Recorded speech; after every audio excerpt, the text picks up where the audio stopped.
continuación, la alianza informativa Voz del Tolima y el canal PIC Televisión.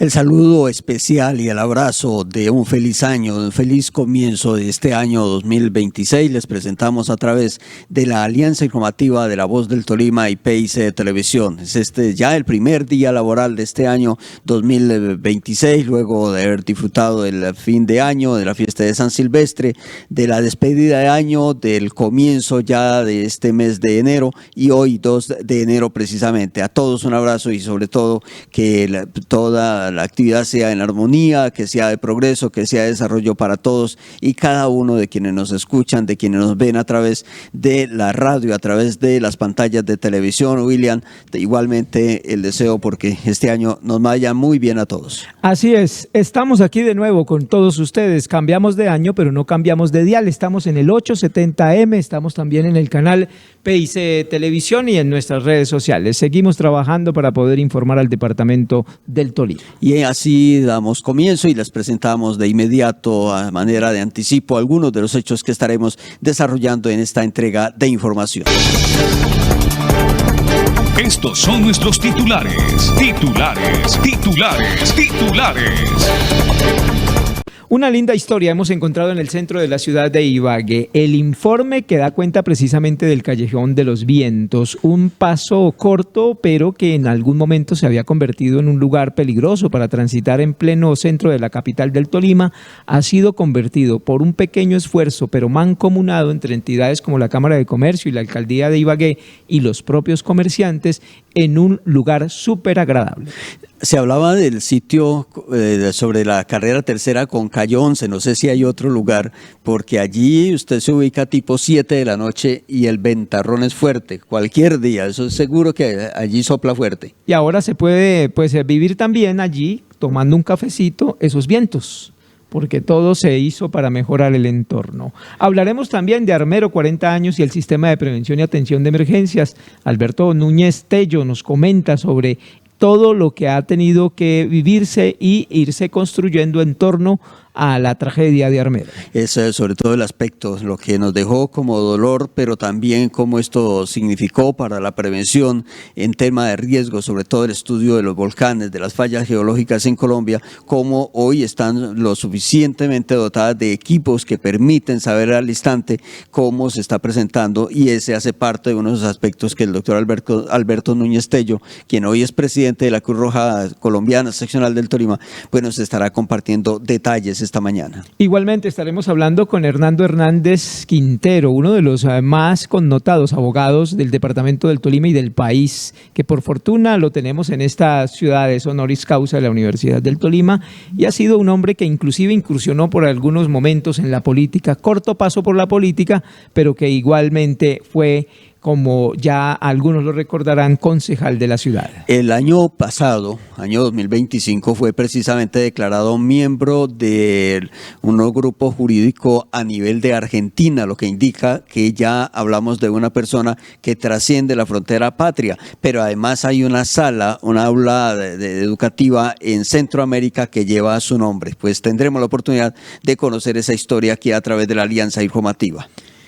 Estas son algunas de las entrevistas especiales, pero también de las noticias que hemos preparado en esta emisión. Igualmente estaremos hablando del balance de gestión de ambiente y gestión del riesgo que se ha dado por parte de el director en esta oportunidad que ejerce esta función en el municipio de Ibagué. Pero además tendremos la oportunidad también de dialogar aquí a través de la Alianza Informativa con un periodista, con un hombre de la academia. Hablamos del licenciado José Carvillo Valderrama, autor de varios libros, y uno de ellos precisamente será motivo de comentario aquí en esta entrega de La Voz del Tolima y PIC de Televisión. Algunos de los temas especiales que estaremos desarrollando en esta emisión especial del 2 de enero del año 2026. Esta es la Alianza Informativa, La Voz del Tolima y PIC Noticias. Porque la noticia ahora no solo se oye, también se ve.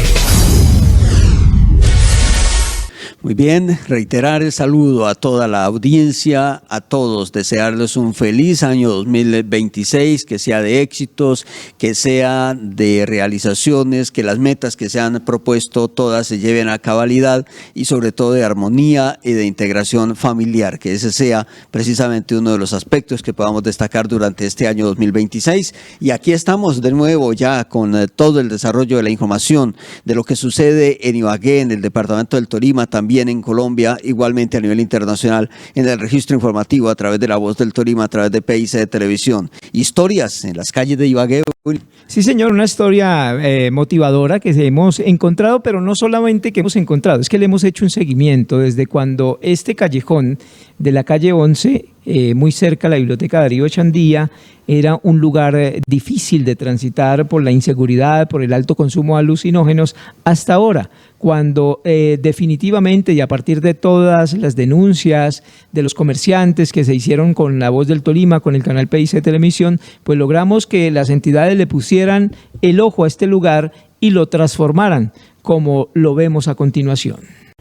Bueno, y precisamente muchos de ustedes ya conocen lo que es el Callejón de los Vientos o el Callejón de la Biblioteca Darío Echandía, como se conocía anteriormente, pero que fue precisamente remodelado o se les agregó como algunas actividades para que las personas puedan venir a compartir y también a conocer en familia. Precisamente pues eso se realizó entre la Cámara de Comercio, la Alcaldía de Ibagué y también los comerciantes de ese sector que querían recuperar ese espacio de la ciudad.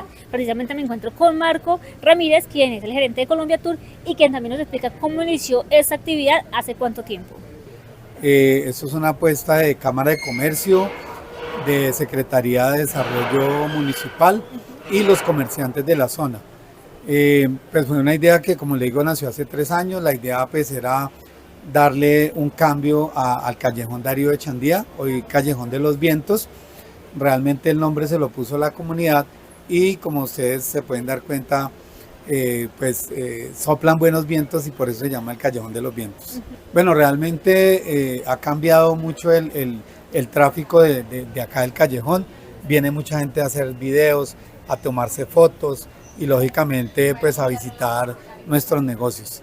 Sí, esto fue una apuesta de Cámara de Comercio. Cámara de Comercio pues puso realmente como dice usted, un pequeño presupuesto, otro pequeño presupuesto de la Secretaría de Desarrollo Municipal. A lo que queremos llegar es que realmente no hay que hacer grandes inversiones en la ciudad para hacer cosas que resalten, que atraigan al turista y que le den una mejor vistosidad y embellecimiento a nuestra ciudad. Bueno, y lo que hay que resaltar de este trabajo que se realizó es que se hizo con aportes precisamente de estas entidades y también de los comerciantes y que fue un presupuesto muy bajo, más o menos 50 millones de pesos, que se recolectaron para recuperar esta zona y donde se vienen muchas actividades que ustedes van a poder conocer. Precisamente Naidu Romero, Secretaria de Desarrollo Económico, nos cuenta más de lo que fue esta iniciativa. Nos ha ido muy bien, la gente está muy contenta, la lechona lover, el tamal lover y todo el tema de festival folclórico está representado allí. También Ibagué es una nota con nuestra nota de clave de sol, también está representada allí. Tenemos un espacio donde ustedes pueden colocarla, los enamorados así como colocan un candadito, pues ahora pueden poner su clave de sol allí también, porque tiene una historia de amor muy importante. Tienen que ir para que puedan conocer esa historia allí y adicional a ello conectamos ese corredor de los vientos con la plazoleta Darío Echandía. Allí hicimos un mural, vamos a tener ese escenario también con algunas representaciones artísticas para que sea un escenario vivo y para que todo este corredor se fortalezca junto con la plazoleta Darío Echandía. ¿De cuánto fue este punto? La inversión total fueron 50 millones de pesos y pues digamos que logramos entre todos también colocar un granito de arena, entonces logramos tener esto. Sabemos que con poquitos recursos podemos hacer grandes cosas. Bueno, y hablamos con algunas personas de la comunidad quienes también nos dieron su opinión sobre precisamente este corredor que ya pues es un atractivo turístico para la ciudad de Ibagué. Me parece una muy buena gestión que están realizando o realizaron con este pasillo, en la cual se ve unos monumentos, unas inscripciones, unas lecturas, que es toda la cultura nuestra y de verdad que valió la pena colocar estos avisos porque de verdad vemos que hay una cultura y que queremos desarrollarla aún mejor. Muy lindo, muy de primera, niña, muy lindo quedó y quedó con atractivo y es una inversión bien bonita, bien hecha. Que ayuden a cuidar para que no van a dañar, que no van a dañar, que ayuden a cuidar. Me parece espectacular, muy bueno y que va cambiando la visión de nuestra ciudad. Bueno, y por último, pues vamos a mostrarles una parte de una nota que hicimos en el 2022 para que ustedes se acuerden cómo era ese pasillo antes de realizar esta actividad que lleva más o menos un mes en la ciudad de Ibagué y que todos ustedes pueden venir a conocer. PIC Noticias conoció la preocupación de los ciudadanos y comerciantes del pasillo de la Bibliotecario Echandía, que conecta la plazoleta con la calle 11. Según el denunciante, este lugar se ha convertido en un punto de consumo de estupefacientes desde las 5 de la tarde y no hay presencia de las autoridades. Es de resaltar que durante la mañana de este lunes no había presencia de las autoridades en estos dos puntos, donde la delincuencia y el consumo de estupefacientes cada día es mayor. Bueno, y pues esta es la información y recuerden que todas las personas pueden venir a compartir en familia y lo que se proyecta es que más adelante se van a tener algunos emprendimientos como en forma de café para que vengan y puedan conocer. Esta es la información. El nuevo Jumbo El Vergel está aquí. Ven y disfruta la mejor experiencia de compra con toda la calidad y frescura. Visítanos en el Centro Comercial Vergel Plaza. El impacto de los monocultivos sobre el territorio de la cuenca del río Coello y Cucuana es de gran magnitud. El uso excesivo de agroquímicos, la mecanización de la tierra, el manejo inadecuado del agua, las quemas, están fragmentando los bosques y afectando la calidad del agua para la biodiversidad local y el consumo humano. Se está agravando la situación de salud, pobreza y marginalidad de las comunidades rurales y urbanas. Por eso, es importante conocer y respaldar la acción popular que interpuso la Procuraduría Agraria y Judicial del Tolima ante el Tribunal Administrativo del Tolima, con el propósito que se tomen medidas concretas y urgentes frente al impacto del aguacatejas y otros monocultivos en los municipios de Cajamarca, Ibagué y Roncesvalles. Una campaña de la Corporación Semilla de Agua y Comité de Seguimiento de la Cuenca del Río Coello. Continuamos en toda la información y con todas las noticias a través de la alianza de La Voz del Tolima y PIC Televisión. El año 2025 nos dejó un aspecto de reflexión en dos momentos especiales de la historia colombiana. Primero, la toma del Palacio de Justicia ocurrida entre los días 6 y 7 de noviembre del año 1985. Y segundo, algo más directo que tuvo que ver con el departamento del Tolima, esa prácticamente semana después, y es que el 13 de noviembre del año 1985 desafortunadamente desapareció Armero, la población que se denominaba la Ciudad Blanca de Colombia. Esto ocurrió luego de la erupción del volcán Arenas o el cráter Arenas del volcán Nevado del Ruiz. Se presenta la erupción, el deshielo correspondiente y la avalancha que desciende por el río Lagunilla, que termina sepultando a Armero en el departamento del Tolima. También recordar a quienes fallecieron en Chinchiná, en el departamento de Caldas, también en otras municipalidades de esta región del país. Pues este motivo o este aspecto ha sido motivo especial para lamentar, pero también para evolucionar, y en ese sentido se dio origen tal vez a uno de los sistemas más complejos y completos que se tiene en el mundo, y es el de tener monitoreados los volcanes. Y por ejemplo en Colombia y especialmente en el Tolima tenemos para hablar algunos de ellos: el volcán Nevado del Ruiz, volcán Cerro Machín, volcán Nevado del Tolima, volcán Cerro Bravo, igualmente volcán de Santa Isabel, los Paramillo, entre otros que están en esta región del país. Pues eso ha servido para que hoy se hable de un sistema especial de monitoreo de los volcanes y de las fallas geológicas en Colombia. Y hablamos con el doctor Alberto Núñez Tello, quien nos explicó parte de lo que ha sido precisamente la construcción de ese sistema, lo que falta, lo que hemos logrado a partir de esa tragedia que ha quedado en la memoria del mundo, pero también lo que deberíamos empezar a hacer y sobre todo a aprender los colombianos en materia de prevención, de atención de emergencias.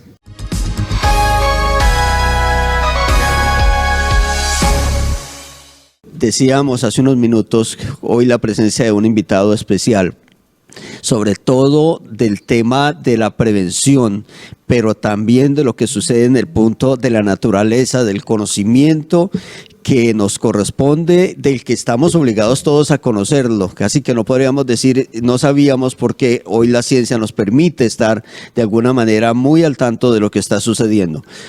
Mañana se cumplirán o se conmemorarán 40 años de la tragedia de Armero, una tragedia que marcó desde el punto de vista del aspecto crítico la muerte de más de 25.000 personas en el Tolima, también en el departamento de Caldas, pero también ha sido el punto del desarrollo de tecnología que nos permite estar actualizados. Pues hoy tenemos la compañía del doctor Alberto Núñez Tello. Es un nombre que lo escuchábamos antiguamente en medios nacionales, toda una autoridad del campo de la geología, de la sismología, del tema de volcanes, de todo el aspecto que se relaciona precisamente con la naturaleza. Pues hoy tenemos el honor de contar con él aquí a través de La Voz del Tolima, a través de PIC de Televisión, geólogo, fue director encargado en Geominas a nivel nacional. Hoy es un académico que hace parte de la Academia de Historia del Tolima, pero un especializado, un tema de referencia de Colombia, pero también del mundo. Doctor Alberto, gracias ante todo por acompañarnos esta mañana aquí a través de La Voz del Tolima, a través de PIC de Televisión. Buenos días, Gilberto. Buenos días, televidentes y radioescuchas. Estamos aquí por invitación de La Voz del Tolima, PIC, para tratar un tema que es de permanente actualidad. Se cumplen mañana los 40 años de la desaparición de Armero y pensamos que únicamente tenemos que hablar de prevención cuando llega Armero, cuando llega la fecha del 13 de noviembre. Resulta que la prevención es de todos los días y parte desde nuestro hogar. En los accidentes caseros aprendo yo a hacer prevención. Si yo hago prevención en mi casa, me vuelvo un prevencionista en cualquier parte. En estos días estamos mirando la cantidad de personas que mueren en accidentes de tránsito por culpa de personas irresponsables. Eso es prevención y eso lo aprendemos en la casa, lo aprendemos en la escuela, en el colegio, y eso se nos vuelve una costumbre en la vida. Lo mismo pasa con la prevención frente a los eventos naturales. E incluso consecuente con la vida misma, y un ejemplo que nos da el doctor Alberto Núñez Tello es que estuvo en el Servicio Geológico Colombiano, estuvo en Geominas, ya la vida pues le ofrece el poder disfrutar de su pensión y ahora está al frente precisamente de un organismo de prevención, la Cruz Roja Colombiana, a nivel del departamento del Tolima. Correcto, Gilberto, sí. La vida lo premia a uno o lo pone frente a retos y uno los toma o los deja. Precisamente yo conocí la Cruz Roja hace 40 años. Estaba el doctor Ramiro Lozano de presidente de la Junta Directiva y a raíz de que en agosto de ese año de 1985 el gobierno departamental reconfiguró el Comité Regional de Emergencias. Yo hacía parte de la dirección de Geominas aquí en Ibagué y entonces varias instituciones hicimos parte de ese comité. Ahí me conocí con el doctor Ramiro Lozano y con muchas otras personas que hacían parte de la Cruz Roja y yo empecé a hacer allá lo que se llama ahora voluntario de apoyo, porque a veces pensamos que es que el voluntario es el que tiene que ir a atender a toda hora el accidente y estar con la camilla. No. Voluntarios de apoyo son personas que tienen un conocimiento, una experticia que nos ayudan a formar voluntarios y más ahora cuando después de la erupción del Ruiz de 1985 entendimos, y digo entendimos porque yo me incluyo ahí, entendimos que tenemos que aprender a hacer prevención y una de las labores fuertes que hace la Cruz Roja Colombiana y particularmente la seccional Tolima es trabajar en el campo de la prevención de los riesgos consuetudinarios, de los riesgos y de los grandes eventos naturales que ofrece. Entonces me ofrecieron ayudar primero la Junta Directiva, después renunció el presidente y me encargaron a mí de la dirección de la Junta Directiva de la seccional Tolima y ahí estamos al frente de ella. Él es Alberto Núñez Tello, un geólogo de reconocimiento no solo en Colombia, es del mundo. Solo basta buscar su hoja de vida y encontrar la serie de publicaciones que hay en el mundo que referencia el nombre de Alberto Núñez Tello como fuente de Colombia, pero también del mundo en el campo de la sismología, en el comportamiento de los volcanes, del comportamiento de la Tierra. con la tragedia de Armero. Hoy se dice que la tragedia de Armero fue la pérdida de más de 25.000 personas, pero también le dio al país la oportunidad de modernizarse y tener un sistema de seguimiento de la actividad volcánica. Pero cuando uno mira documentos se encuentra que desde antes de la tragedia ya se venía hablando del tema en el país. Doctor Alberto. Sí, Gilberto. Desafortunadamente tuvo que pasar la erupción del 13 de noviembre para que todos despertáramos violentamente y entender que la prevención es responsabilidad de todos, como hemos venido hablando, y que hay instituciones, hay entidades que tienen unas responsabilidades en ese campo de la prevención y otros tienen otras. Me refiero actualmente, ya viniendo al tiempo actual, está el Sistema Nacional de Gestión del Riesgo, en donde se entiende muy claro que tiene que haber un conocimiento, que tiene que haber una preparación y que tiene que haber una atención.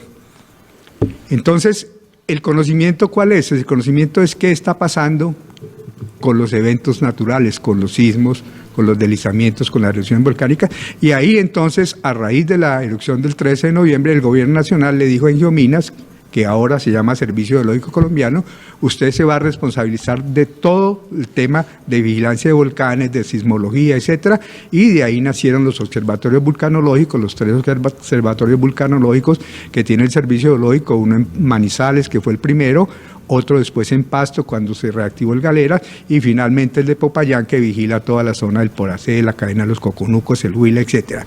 Y además se le dio fortaleza a la Red Sismológica Nacional, a la cual recurrimos constantemente para ver dónde fue el epicentro del sismo.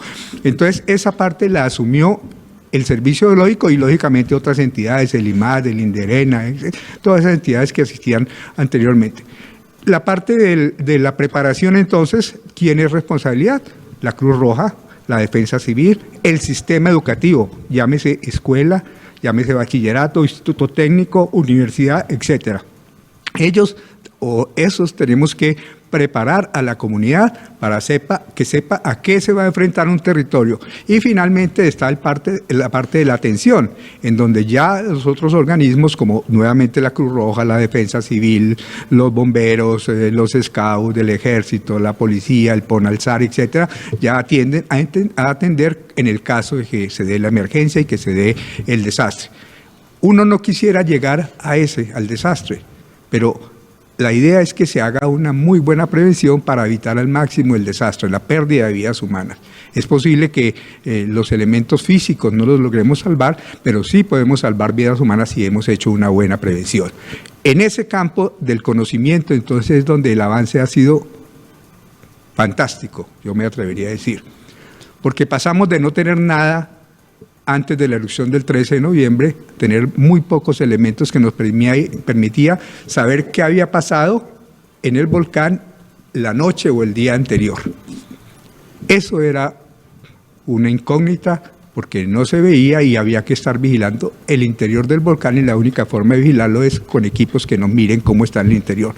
A tener en la actualidad más de 29 volcanes, 25, 29 volcanes monitoreados, de una serie de, no sé cuántos pueden ser, 70, 75 volcanes que hay en el país, unos activos, otros dormidos, otros de una característica. Pero el Servicio Geológico tiene alrededor de 25 volcanes monitoreados, además tiene los mapas de amenaza de 12 volcanes. Entonces, el avance de tener nada a 40 años después, mostrar algo, es importante. Pero también entonces las entidades de socorro, de estar en unas condiciones que no teníamos un plan de evacuación, un plan de emergencia, a tener eso preparado a través de los consejos municipales y los consejos departamentales de emergencia. Le decía yo a Gilberto ahorita, extramicrófono, llamémoslo así, que nos dimos cuenta que el volcán estaba entrando en una etapa de mayor actividad el 22 de junio de 1984 con un sismo que ocurrió allá cerca del volcán. Pero como no había elementos o equipos alrededor del volcán cerca, pues no podemos saber si antes de ese 22 ya el volcán estaba mostrando señales. ¿Y cómo evolucionó de ahí ahora? Lo perdimos porque no teníamos equipos. Y no son equipos que uno pueda decir voy a tal parte y los compro. No, hay que encargarlos y las fábricas los hacen por orden. No es. Además, organismos internacionales, el Servicio Geológico de los Estados Unidos, la UNDRO, en muchas partes tenían equipos, pero lo mantenían en sus labores de vigilancia. Ellos sí estaban avanzados en eso. Nosotros no, porque no habíamos olvidado la historia y no nos acordábamos que habíamos tenido varias elecciones. Entonces, eso es una serie de situaciones que se dieron, que conllevaron a que se perdiera esa cantidad de personas. A veces pensamos que es que fue mala fe, llamémoslo así, del gobierno, de no hacer nada, pero la realidad es que estábamos en cero en vigilancia, en cero de preparación de la comunidad. Y de la atención, pues mucho más. Entonces eso hay que analizarlo y mirarlo y ponerlo a la luz actual. 40 años después, ¿cómo estamos? Con los ojos de ahora no podemos mirar el pasado. ¿Por qué? Porque es un salto muy grande el que hemos dado en eso. E incluso hay algo, doctor Alberto, bien pueda disfrutar del tintico, hay algo que se resalta precisamente de lo que ha ocurrido a través o a partir de la tragedia del 13 de noviembre de 1985, que termina con el municipio de Arvero, que termina afectando también a habitantes de Chinchiná, de Villa María, en el departamento de Caldas. A partir de allí, y un poco para explicar cómo funciona esto, podemos ubicar al cuerpo humano un poco un símil con lo que sucede en el volcán y la serie de equipos que hoy se tienen, una cantidad de equipos que tienen una cantidad también de evaluaciones distintas que permiten saber incluso si la cordillera, si el cerro se está inflamando, se está hinchando, como por tocando un poco el término de la medicina a nivel humano, doctor Alberto. Efectivamente, sí. Cuando uno siente un dolor, vamos a poner la semejanza y en eso le hemos aprendido mucho a la doctora Marta Lucía Calvache, que nos hace ese símil. Cuando nosotros estamos con algún dolor, vamos donde el médico. Y el médico, a pesar de que ellos conocen y saben y lo palpan y lo tocan a uno, pero él dice, vamos a hacer unos exámenes de laboratorio, vamos a hacer una radiografía, vamos a hacer un escáner, vamos a hacer esto y aquello para mirar cómo está el interior de nosotros y con base en eso ellos dan un dictamen, una dictamen. Eso es lo mismo que se hace en un volcán. En un volcán, como el Nevado del Ruiz, 5.200 metros de altura, una montaña, que no sabemos qué está pasando en su interior. ¿Y cómo lo estamos viendo? Con sismógrafos que tienen que estar instalados allá y que envían sus señales a Manizales, donde está la sede del observatorio, y allá se ve cómo se grafica, cómo está el corazón, por hacer la semejanza, cómo está la respiración, cómo está la temperatura, cómo están los gases, cómo está el clima inclusive. Y ahora le agregaron otro elemento más, que es una cámara que uno puede mirar desde internet. El Servicio Geológico tiene instalada una cámara que le está mostrando cómo está la evolución del volcán, los signos exteriores, pero los interiores no los podemos reemplazar. Yo puedo tener esa cámara vigilando, pero el día que amanece totalmente cubierto de neblina o está lloviendo o las condiciones climáticas son difíciles, yo no puedo ver el volcán. ¿Cómo lo puedo monitorear? Con los signos interiores, que son los que registran los sismógrafos y esa otra serie de equipos.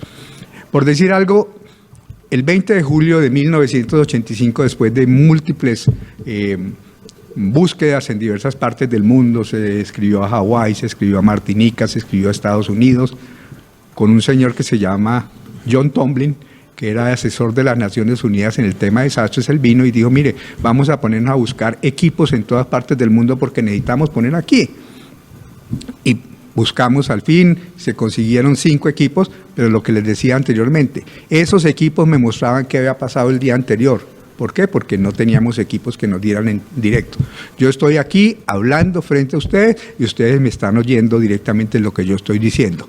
Otra cosa es que yo grabe y mañana pasen esta información. Eso era lo que nos pasaba antes. Se grababa en unos papeles allá en el campo, había que ir a recoger esos papeles, lacar ese papel y poderlo rayar y decir, mire, es que anoche hubo unos sismos en tal parte, hubo esto o aquello, y con eso pues es muy difícil decir, oiga, va a haber una erupción, cuándo y cómo. Ese es uno de los grandes temas que queremos que la gente comprenda. Estábamos casi que a ciegas con eso, y no es por falta de gestión, es que no se encontraban los equipos. Y fuera de eso, pues es que mover un presupuesto para hacer este tipo de cosas no es de la noche a la mañana. No se puede entender. Un equipo de esos hay que mandarlo a hacer. Y van y traen el equipo y se instalan. No se consiguen como en un supermercado. Entonces, esa serie de cosas fue parte de lo que nos llevó a que sucediera lo que nos sucedió el 13 de noviembre. Ahora tenemos hasta satélites. Muchas veces ustedes leen en los comunicados del Servicio Geológico que dice, a través de las cámaras satelitales nos dimos cuenta que la temperatura en el fondo del cráter es elevada, es baja o esto, o que hubo una emisión de ceniza por esto, por aquello, pero pues es que hemos pasado 40 años, el gobierno ha hecho una muy buena inversión, el Banco Mundial le prestó plata a Ingiominas en su tiempo, ahora Servicio Geológico, y se hizo una muy buena inversión en vigilancia de volcanes y en la red sismológica. Entonces, son avances que la Armero nos dejó, no solamente ahí, sino en todo el tema del Sistema Nacional de Gestión del Riesgo de Desastres, que ahora se lo maneja la Unidad Nacional de Gestión del Riesgo de Desastres. Esos son avances que se hicieron, que lógicamente pues hay que valorarlos. No nos van a reemplazar los 25.000 personas que murieron, pero es por lo menos un paliativo para decir, hombre, esas personas que murieron nos dieron origen a este sistema que tenemos ahora, con sus problemas, porque todo lo que es humano tiene sus dificultades y sus problemas, pero que estamos avanzando en ese tema. Hablamos del volcán nevado del Ruiz, y bien decía hace un momento el doctor Alberto Núñez Tello, acompañándonos aquí a través de La Voz del Tolima, a través de PIC Televisión, que hoy se tienen 3 observatorios vulcanológicos en Colombia que monitorean los volcanes más importantes. Y, por ejemplo, en el caso del Tolima, somos epicentro precisamente de varios volcanes, y tenemos uno de ellos, Bravo, que figura entre la historia precisamente del mundo como uno de los más explosivos, como es el volcán Cerro Machín. Para dar un ejemplo, allí entiendo que hay más de 100 estaciones precisamente de monitoreo constante del volcán, doctor Alberto. Sí, señor. Precisamente en el Tolima son varios los volcanes que tenemos. Arrancamos en el norte, en la carretera que va entre Fresno y Manizales, en el páramo de Letras, está el volcán Cerro Bravo, que yo creo que si hacemos semejanza a su nombre, pues nos identificamos qué tipo de volcán es, Cerro Bravo. Después seguimos hacia abajo con el Ruiz, que no solamente es el Ruiz, sino otra serie de volcancitos pequeños que hay, como la Olleta, la Piraña, Nereidas, etc. Sigue el volcán Nevado de Santa Isabel, que ha sido noticia hoy en estos días porque su cubierta glacial está desapareciendo. Es decir, a la vuelta de 5 o 6 años seguramente el Nevado de Santa Isabel va a ser recordado como Nevado de Santa Isabel, porque va a ser un cerro como cualquiera. Seguimos ahí más abajo, está el Paramillo de Santa Rosa, está el Paramillo del Quindío, está nuestro Nevado del Tolima y está el Machín. El Machín es un volcán pequeño en altura, pero como dicen los mexicanos, el ají más pequeño es el más picoso. Las erupciones del Machín en los últimos 10.000 años, que es tal vez como su periodo de construcción, ha tenido 5 o 6 eventos eruptivos, algunos de ellos de marca mayor. Entonces, ese volcán hay que ponerle más cuidado, hay que tenerlo muy monitoreado, ahí lo tenemos en la foto, está muy bien monitoreado, se le hace seguimiento constante en campo, etcétera, etcétera, pero eso no es lo único que hay que hacer. Yo pregunto aquí siempre, cuando hay las reuniones de los comités de emergencia, y ya en este caso no hablo hablo como geólogo, pero hablo como persona que está trabajando en la prevención. ¿Están los planes de emergencia listos? ¿Sabemos si tenemos que sacar 5, 10, 15.000 personas, a dónde las vamos a llevar? ¿Qué las vamos a poner a hacer? ¿O las vamos a meter todos allá en el Coliseo de Ferias? ¿O las vamos a meter en un estadio? ¿Por cuánto tiempo? Este es un volcán difícil, y hay que estar muy preparados, y una preparación para eso no se hace en 1 o 2 años. Es un proceso largo porque hay que tener un censo de la cantidad de gente que hay en su zona de amenaza y esas personas a dónde se van a llevar, qué se van a poner a hacer por un periodo que puede ser de meses, y yo pensaría que sería hasta de años, dónde van a estudiar los niños, qué van a trabajar las personas, qué se van a poner a hacer. Entonces, el pensar no es asustarnos únicamente, sino proyectarnos qué vamos a hacer, y ese es el llamado de atención. No es para generar pánico ni nada, sino porque hay que estar preparados. Es decir, que eso es lo que nos faltó en Armero. En Armero, el tema de hacer la preparación y tener el plan no alcanzó a desarrollarse. ¿Por qué? Porque arrancamos en septiembre, en octubre, cuando tuvimos el mapa de amenaza, cuando supimos que Armero podía tener problemas, y entonces el gobierno departamental citó a los alcaldes y les dijo cuáles son sus planes de prevención. Y el que mejor tenía era el alcalde de Líbano, Alberto Toro. Y convocamos, digo convocamos porque fue a través del Comité Regional de Emergencias, encabezado por el doctor Flavio Rodríguez Arce, que era el secretario de gobierno en ese tiempo, y él se echó al hombro ese comité, y arrancamos todas las instituciones y programamos en el Líbano el 15 de noviembre a las 9 de la mañana. Todos los alcaldes tenían que estar en el Líbano para que el alcalde de Armero, el señor Alberto Toro, les mostrara el plan de emergencia y todos construyeran ese plan para saber en qué momento había que evacuar, quién iba a dar la orden de evacuación. Tenía que haber una cabeza. Desafortunadamente el tiempo no dio. 2 días antes. 2 días antes. Ese 13 de noviembre, y son historias que a veces la gente dice es que no se hizo nada. El 13 de noviembre a las 3 de la tarde estuvimos citados en la sede de la Cruz Roja, que ustedes recuerdan que quedaba en el Papayo, ahí donde está ahora Sanitas EPS. Ahí quedaba, ahí nos reunimos y está el acta en donde llegamos a tratar cuál iba a ser el programa que íbamos a desarrollar en el Líbano el 15 de noviembre. Llegamos a las 3 de la tarde y lo primero que supimos es está cayendo arena, está cayendo ceniza en Armero.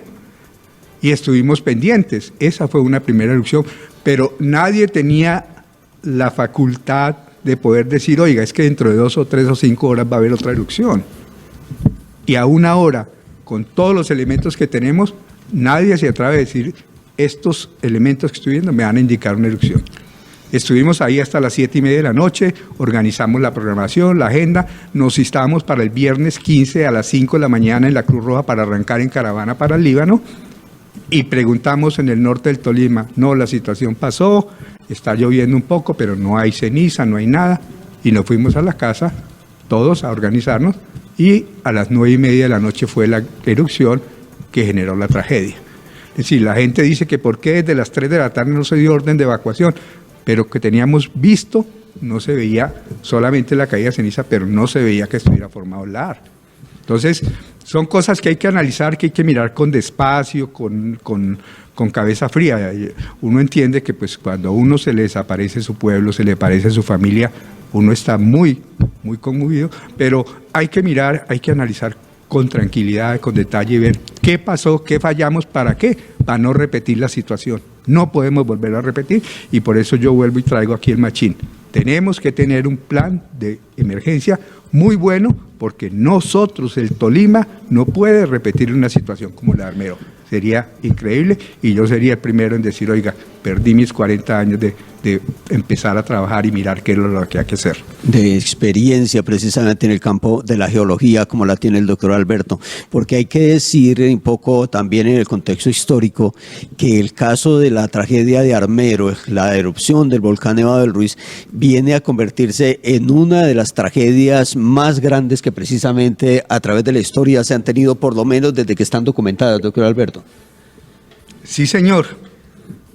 Cuando uno empieza a meterse en este tema de la vulcanología, que es un tema reciente en Colombia, precisamente la semana pasada, antepasada, escribimos una columna en El Nuevo Día, en donde hablábamos de los 40 años de las investigaciones vulcanológicas en Colombia, 40 años, y nuestro país cuántos años tiene de formado.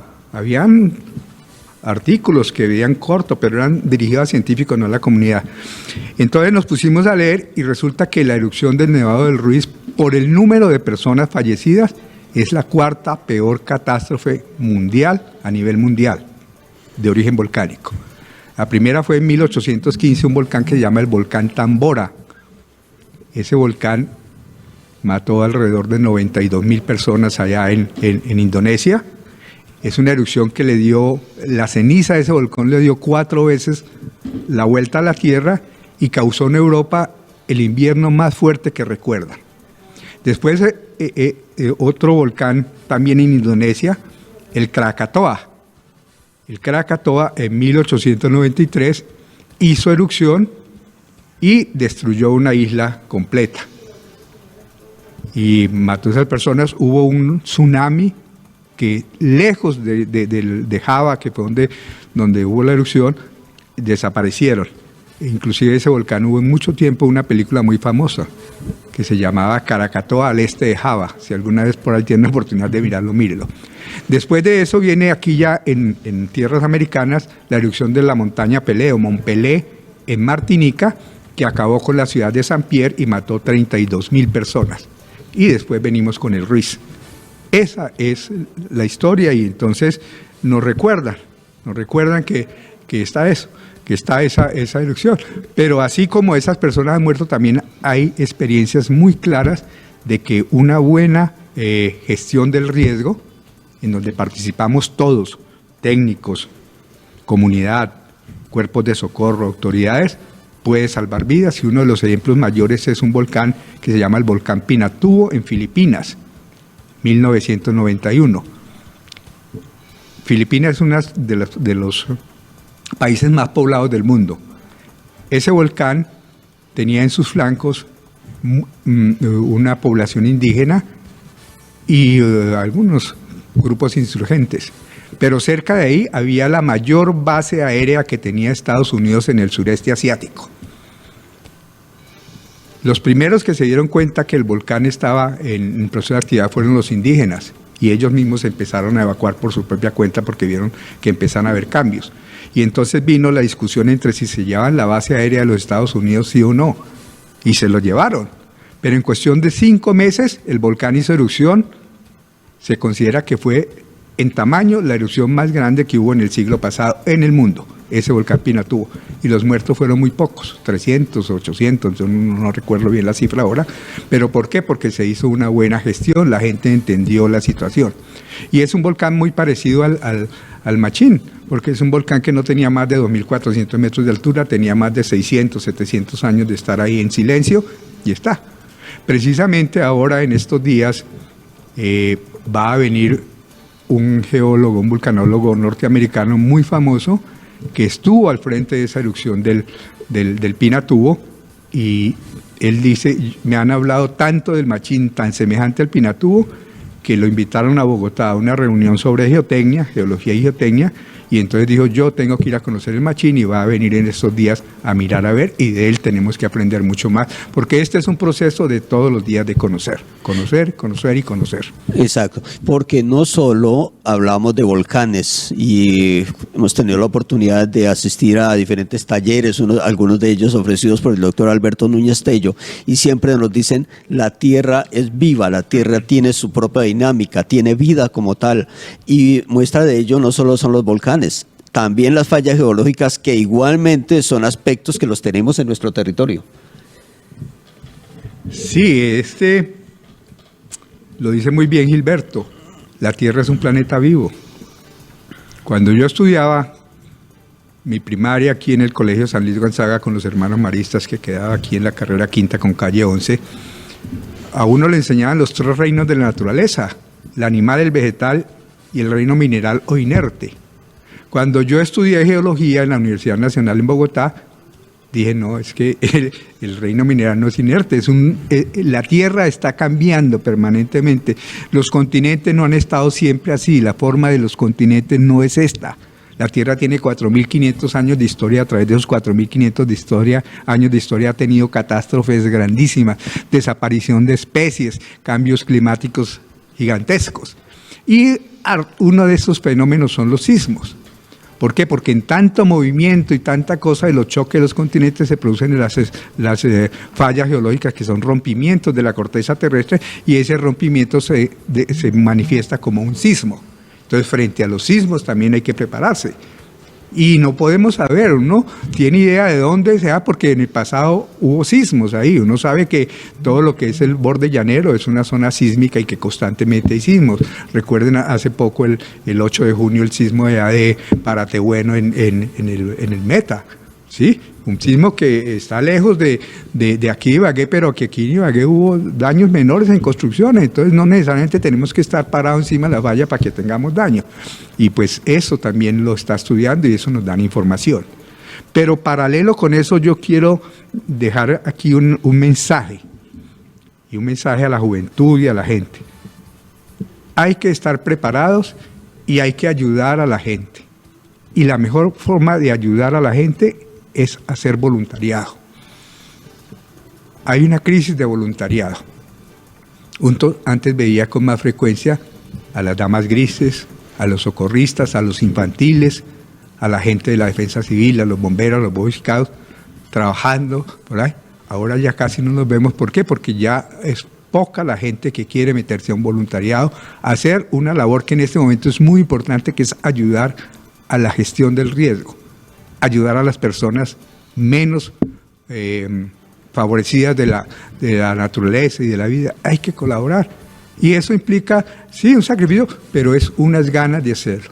Mire lo que pasó el domingo pasado con este chico de 28 años que murió allá en Payandé, en el Valle de San Juan.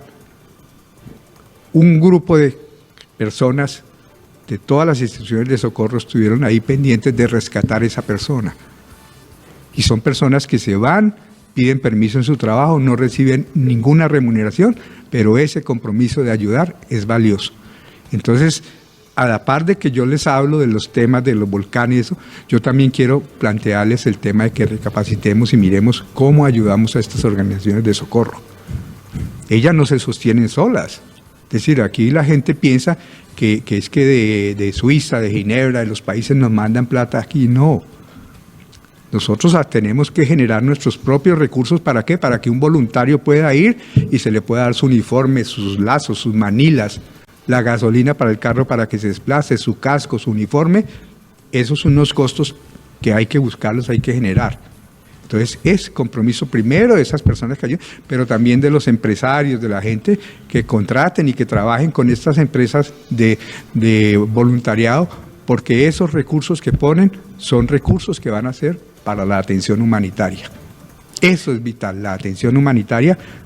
Cuando las cosas son menores, pues es fácil, pero una situación como la del Ruiz, como los sismos que ocurren acá, los costos son muy altos y hay que buscar cómo ayudarle a esas personas. Entonces, a la par de que se hace esa vigilancia y ese seguimiento técnico a los eventos naturales, hay que tener un grupo de voluntarios y hay que apoyar esas instituciones para que ellas puedan desarrollar su acción. Estas palabras del doctor Alberto Núñez Tello, que nos acompaña hoy aquí a través de La Voz del Tolima, a través de PIC de Televisión, nos lleva a algo que es una reflexión y es la gestión del riesgo. Siempre nos imaginamos cuando sucede algo, Cruz Roja, Defensa Civil, cuerpos de bomberos, ejército, policía, que se preparan precisamente, pero resulta que mientras ellos llegan, es el ciudadano, es la persona la que está frente al riesgo. Por lo tanto, se habla hoy de la gestión del riesgo como una obligación que todos debemos conocer, doctor Alberto. Sí, señor. Después de la erupción del Ruiz, salieron varias leyes, pero siempre se hablaba de la atención de la emergencia, de los desastres. En el mundo ha evolucionado mucho y ya no se habla de prevención solamente, sino de gestión. Y gestión es todo un proceso. Y ese proceso hay que hacerlo entre todos. En el año 2012, el Gobierno Nacional aprobó la ley, o el Congreso de la República aprobó la ley 1523 de 2012 que habla del Sistema Nacional de Gestión del Riesgo, que dio origen a la Unidad Nacional de Gestión del Riesgo.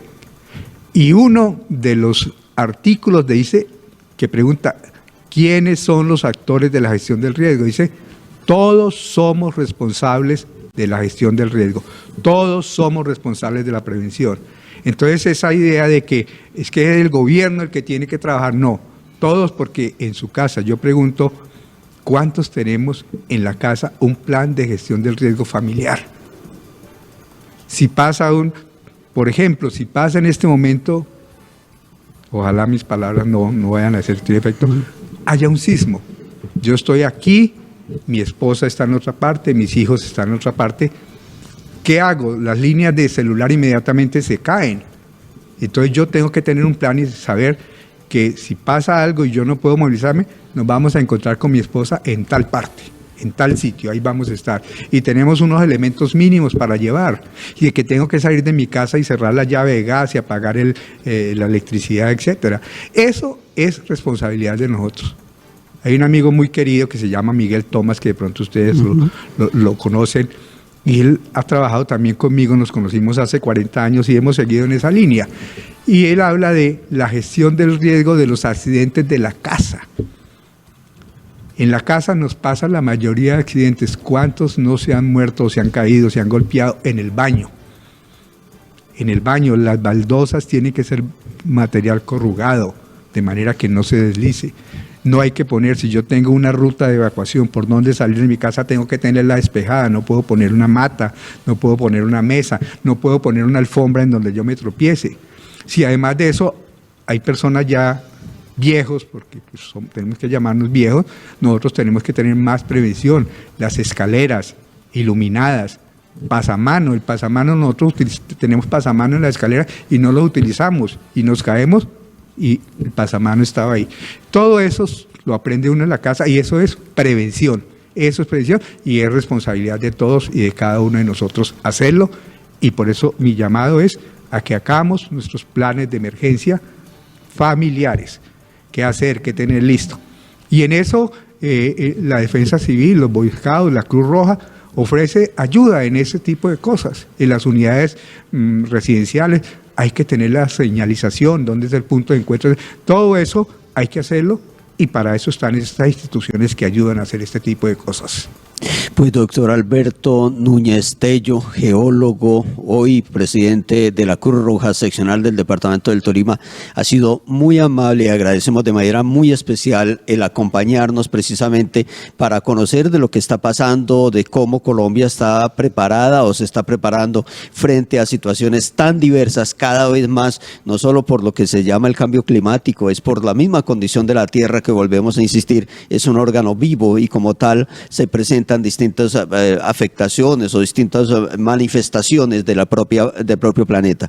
Así que doctor Alberto Núñez Tello, muchísimas gracias por estos minutos que nos ha dedicado a la audiencia, a los oyentes, a los televidentes y poder conocer de lo que está pasando en materia de gestión del riesgo, en materia de tecnología, del estudio de nuestras montañas, de nuestros suelos, de nuestra tierra.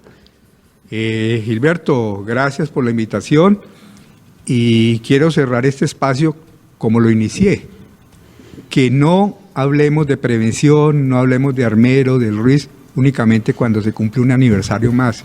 Mañana son 40 años y vamos a tener multitudes y se pasa ya el 14, el 15, ya olvidamos y volvimos a nuestra actividad normal y nos olvidamos que tenemos volcanes, que tenemos sismos, que tenemos deslizamientos, que tenemos inundaciones, que hay gente manejando en malas condiciones en las calles, que tenemos niños expuestos al acoso, que tenemos personas que están mal psíquicamente y que están expuestas al suicidio y a muchas otras cosas. Entonces, todo eso es prevención, todo eso es gestión, pero no lo podemos dedicar únicamente el día que conmemoramos Armero. Eso es la enseñanza que tiene que quedarnos. Armero, sí, es un ícono para nosotros muy doloroso. A mí se me quiebra el corazón cuando hablo de Armero, pero quiero dejarles a ustedes ese mensaje.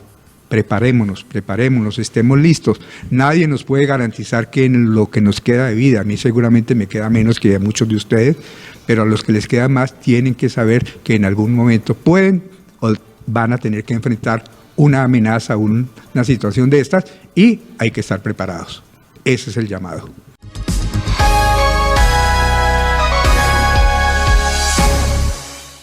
El nuevo Jumbo El Vergel está aquí. Ven y disfruta la mejor experiencia de compra con toda la calidad y frescura. Visítanos en el Centro Comercial Vergel Plaza. ¿Has soñado un lugar donde lo puedas encontrar todo para tu vida y el hogar? Donde al comprar sepas que estás apoyando lo nuestro. En el que además de encontrar los mejores productos de la más alta calidad, te encuentres con gente cálida y amable. Sabemos que sí, y que siempre lo encuentras en Mercacentro, el centro de la economía. Trabajamos para ofrecerte el mejor servicio. Gracias por apoyar lo nuestro. Mercacentro es de todos, es de aquí. El nuevo Jumbo El Vergel está aquí. Ven y disfruta la mejor experiencia de compra con toda la calidad y frescura. Visítanos en el Centro Comercial Vergel Plaza. Mi tía Maruja, ¿y en su finca siguen fumigando el tomatico con venenos químicos? Don Gabriel, le cuento que eso nos va a llevar a la ruina. Cada vez son más caros y a mi marido cuando fumiga le dan mareos. Esos son puros venenos. Además van por la tierra hasta que llegan al agua y esa también se contamina. Inclusive, el ICA prohibió la venta de los venenos muy tóxicos que usan como ingrediente activo: el clorpirifos, oxicloruro de cobre, profenofos, glifosato, monocrotofos y carbofurano. Don Gabriel, ¿pero qué más se puede hacer para tener el cultivo limpio de malas hierbas y plagas? Maruja, hay que dejar el rastrojito entre los cultivos. Si es que allí viven otros insectos y entre ellos solitos se van controlando. Y es mejor podar en lugar de deshiervar. Así agregamos materia orgánica al suelo, que es abono para los cultivos. Existen alternativas al uso de agrotóxicos y debemos empezar a usarlas por la seguridad de las personas y de los ecosistemas. Una campaña de la Corporación Semilla de Agua y Comité de Seguimiento de la Cuenca del Río Coello. Mire, y hablando del tema de la prevención del riesgo, también hay que hablar de la gestión que se hace a través de las alcaldías municipales. En el caso de la alcaldía de Ibagué, pues la Secretaría de Ambiente y Gestión del Riesgo, a través del trabajo que se viene realizando con Humberto Leal, pues se trata de mitigar algunos de los aspectos más delicados que tiene el municipio. Que la prevención, que es el tema especial, la gestión del riesgo, la cultura del riesgo, como también se denomina, pues eso hace parte de ese tema que nos desarrolla Erika Gutiérrez aquí a través de la Alianza Informativa. Bueno, y hasta ahora nos encontramos con Humberto Leal, director de Ambiente, Agua y Cambio Climático. Director, ¿cómo les fue este año en cuanto al tema de ambiente, en cuanto a la Secretaría? ¿Qué balance deja el 2025 para los ibaguereños? Bueno, un año importante, un año en el que hemos podido fortalecer acueductos comunitarios, en que hemos trabajado en conservación, hemos sacado programas muy interesantes desde la Secretaría de Ambiente, por supuesto, siempre en territorio por directriz de nuestra alcaldesa, trabajando fuertemente en esta dirección que tiene 8 programas de los 9 programas del plan de desarrollo que tiene la Secretaría de Ambiente.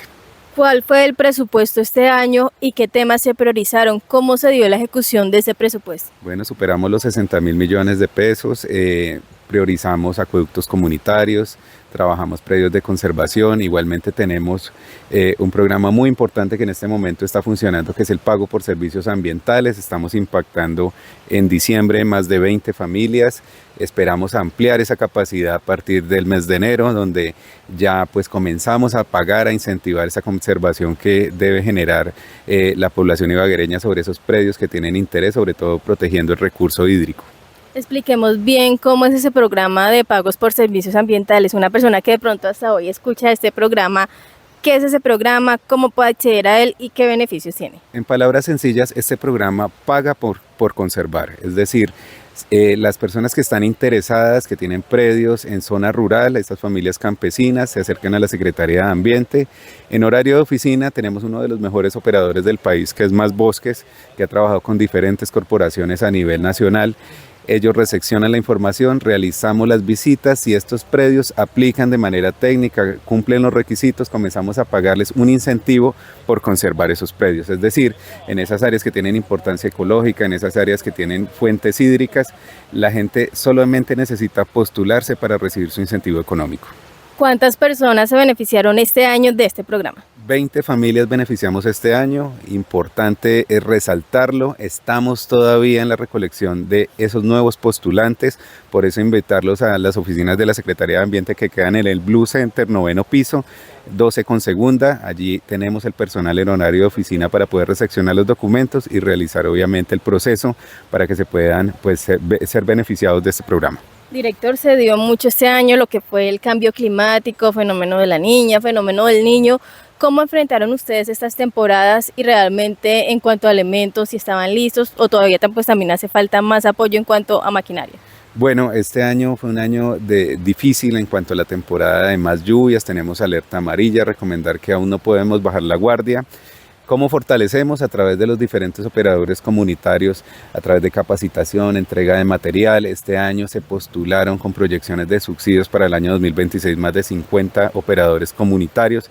Esto los fortalece de manera financiera, entregamos ese recurso, se pagaron más de 20.000 millones de pesos este año en subsidios. Los acueductos tuvieron un escenario precisamente de un Congreso Internacional de Gestión Comunitaria del Agua que va en línea con una política pública del Gobierno Nacional, y esto pues es un evento que no tiene precedentes, es el evento más grande que ha hecho la Secretaría de Ambiente desde que existe año 2018. ¿Con cuántas familias en zona de riesgo cierra este año la ciudad de Ibagué? Bueno, digamos que podemos determinar las atenciones, el director de bomberos les entregará ya la información pertinente. Nosotros generamos todo el tema o los esquemas de operación de los servicios públicos de áreas de prestación de gestión comunitaria del agua.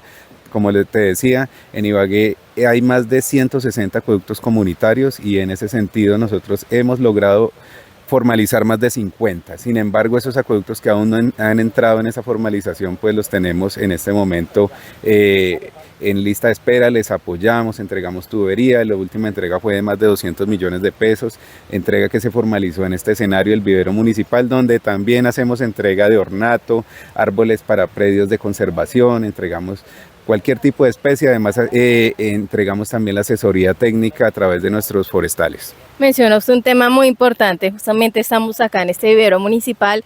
¿Cómo les fue este año con la iniciativa de viveros? ¿Cuántos viveros tiene Ibagué del municipio? ¿Y qué se espera también para el año entrante en cuanto a este proyecto? Uno de los viveros más grandes que tiene el municipio de Ibagué está a cargo de la Dirección de Desarrollo Rural y la Dirección de Ambiente. Como pueden ustedes observar en este momento, hemos hecho más de 80.000 reproducciones de especies en este vivero.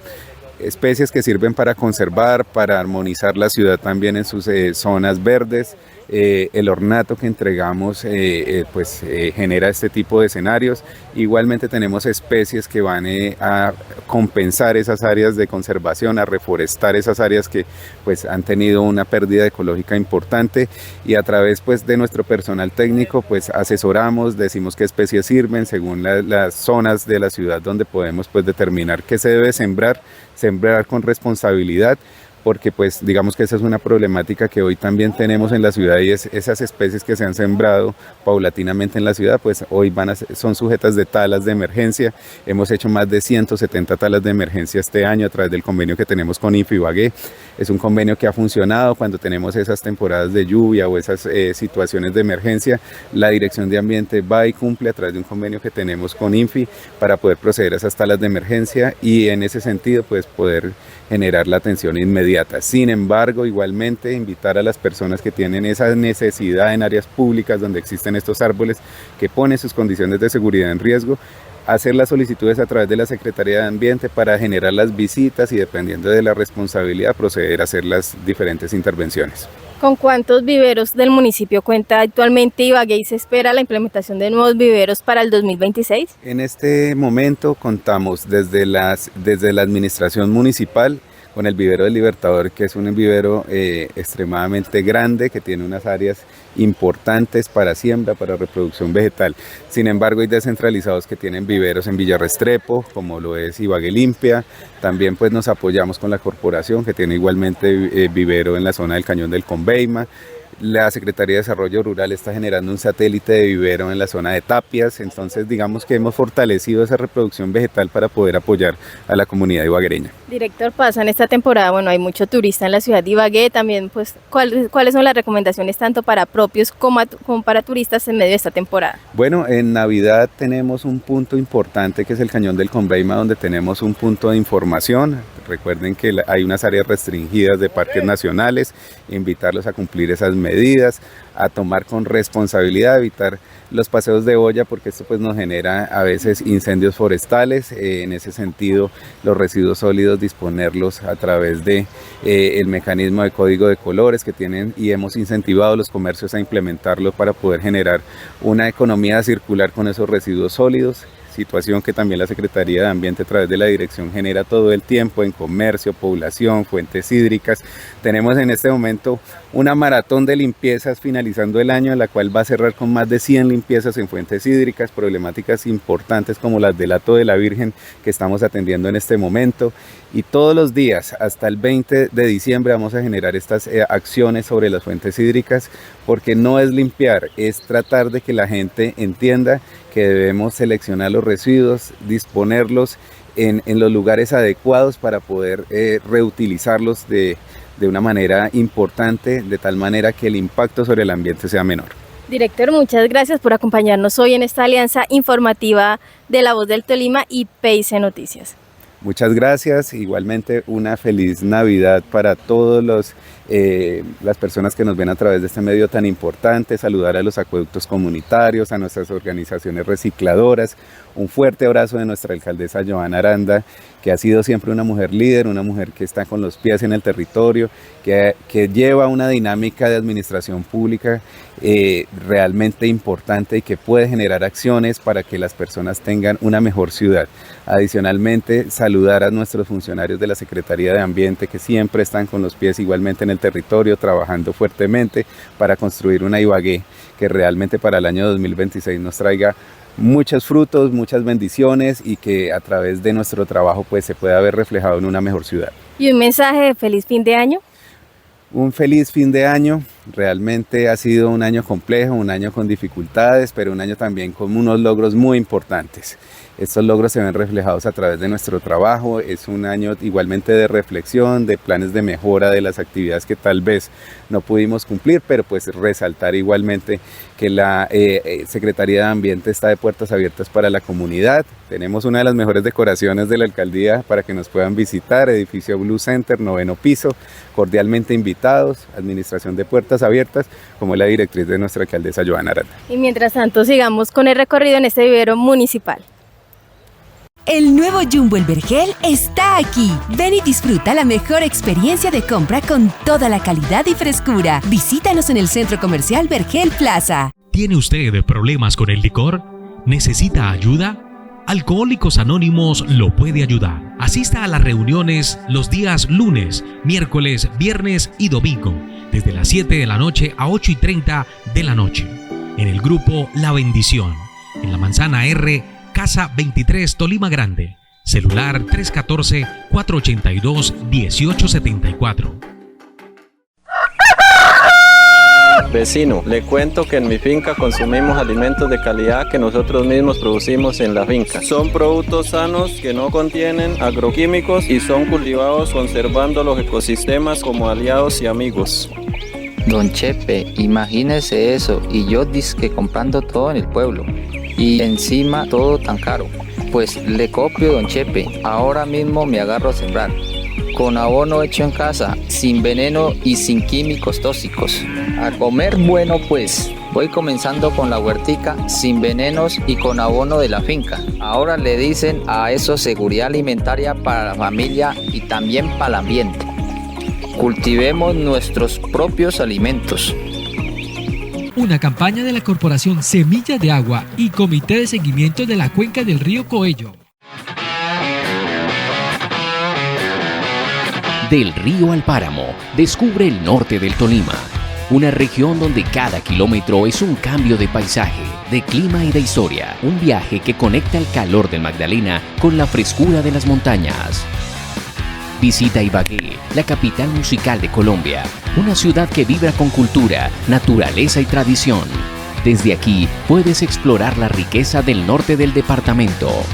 En Lérida, sus paisajes, cultivos y fincas son escenarios perfectos para que conectes con la tierra y sus saberes. El café de altura es el alma del paisaje del Líbano, un destino que huele a tradición y montaña, ideal para ti, que buscas descanso, cultura y naturaleza. Más arriba, en Murillo, el frío abriga la belleza. Este municipio entre montañas es un refugio natural de paisajes imponentes, senderos ecológicos, cascadas, miradores y arquitectura colorida que invita a caminar sin prisa. Y en Honda, la historia navega por el río Magdalena, un destino patrimonial donde las calles empedradas, los balcones coloniales y la gastronomía local te reciben con calidez. Este recorrido es posible gracias a vías que conectan, cuidan y transforman. Porque detrás de cada destino hay una comunidad que sueña, una naturaleza que inspira y una concesión que cree en el desarrollo con sentido. Concesionaria Alternativas Viales SAS, movilizando progreso.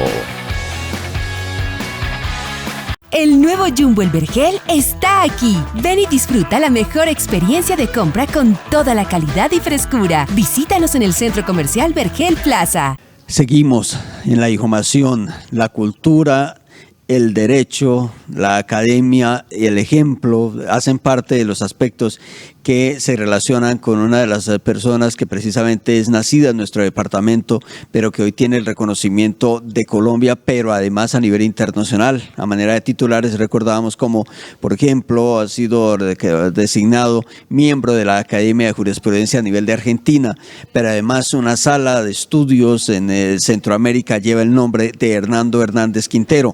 Pues tenemos el gran gusto, el gran honor de poder compartir con él. Vive aquí en la ciudad de Ibagué y además el año 2025 dio como origen a que él fuera uno de los homenajeados en el departamento del Tolima. La Universidad del Tolima le otorgó el doctorado honoris causa precisamente en reconocimiento a toda la gesta académica, el desarrollo y el aporte al departamento del Tolima y al país. Muy bien, ahí está entonces, sí, la manera como quisimos también destacar al doctor Hernando Hernández Quintero, abogado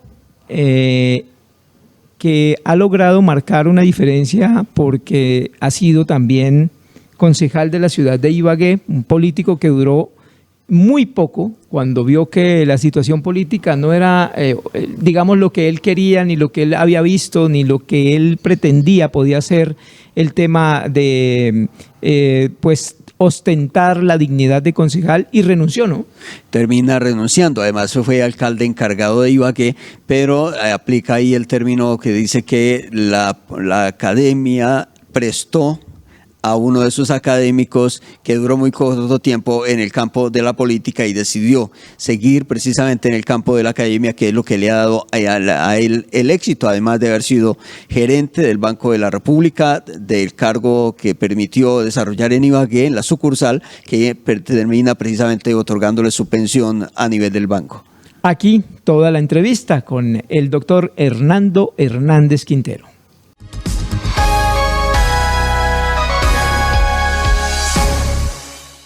Saludamos a esta hora al profesor universitario, profesor de pregrados, de posgrados, exdecano de la Facultad de Derecho de la Universidad de Ibagué, ha sido concejal de la capital del Tolima, ha sido además alcalde encargado de Ibagué.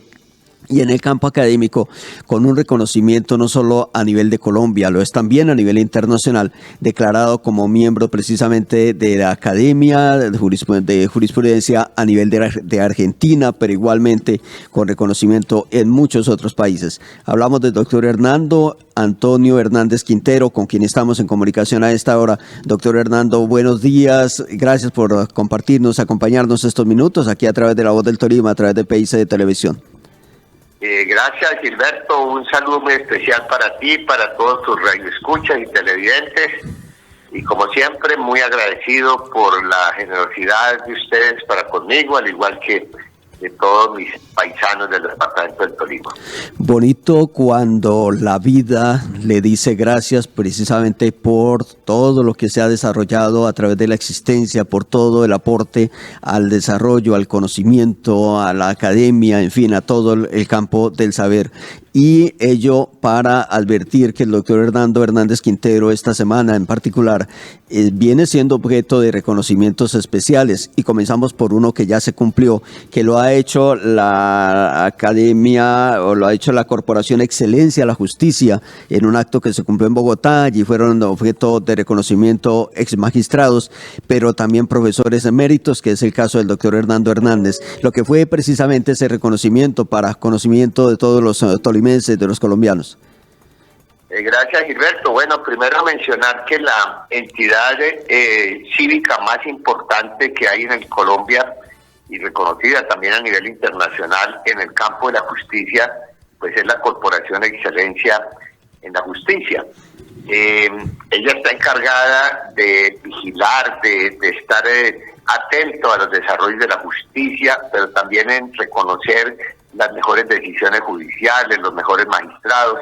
Y por eso esta semana, en el evento que se celebró el día martes, que se llamó la Cumbre de la Justicia, a la que asistieron todas las altas cortes y los Contralor General, el Procurador, el Registrador Nacional, pues la corporación hizo por primera vez el reconocimiento de lo que llamó el Día de los Eméritos, para exaltar la vida y la obra de exmagistrados de las altas cortes, pero también para exaltar a los profesores que durante un tiempo superior a 35 años le han servido a las universidades, han formado estudiantes, han dirigido trabajos doctorales, de tesis, han escrito trabajos, y pues muy generosamente mi nombre fue incluido dentro de ellos, desde luego por una postulación que se hace por universidades. En este caso la mía fue realizada por la Universidad de Ibagué, en la que he permanecido por más de 30 años,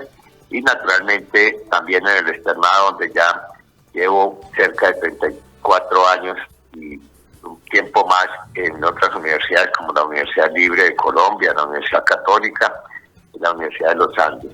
Entonces, pues como dices tú, es muy grato para una persona recibir esos reconocimientos, pero también, Gilberto, yo quisiera decirlo que yo lo hago en nombre de los tolimenses, lo hago en nombre de mis estudiantes, de los profesores universitarios de el Tolima, que son muy reconocidos a nivel nacional, y lo entiendo como una manera de festejar toda una vida académica, la dedicación a estos temas que la vida y el buen Dios me ha permitido adelantar, especialmente en el departamento del Tolima.